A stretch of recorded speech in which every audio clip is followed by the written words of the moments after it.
এতিয়া অভিনেত্ৰীগৰাকীয়ে মানুহজনক নক কৰিলে তেতিয়াই যদি আমি তেওঁক এৰেষ্ট কৰিলেতেন হিদিনাখনে ৰাতি আমি বেল দিব লাগিলহেতেন so it was a strategy on the part of police কাৰণ আমি গমে পাইছিলো যে পেসেঞ্জন সিৰিয়াস আছিলে হিদিনাখন ৰাতি যদি তেওঁক এৰেষ্ট কৰিলেতেন তেতিয়া লগে লগে আমি তেওঁক ৰিলিজ কৰি দিব লাগিলহেতেন কাৰণ যেতিয়ালৈকে মৃত্যু নহয় বা গ্ৰিভিয়াস ইনজুৰি আমি ৰিপোৰ্ট দিব নোৱাৰো তেতিয়ালৈকে এটো নন বেইলেবল কেস থাকে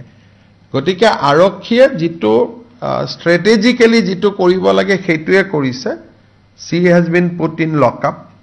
আৰু will file search sheet against her and it will be a case for culpable homicide এটা দুটা সেকশন আছে culpable homicide not amounting to murder culpable homicide amounting to murder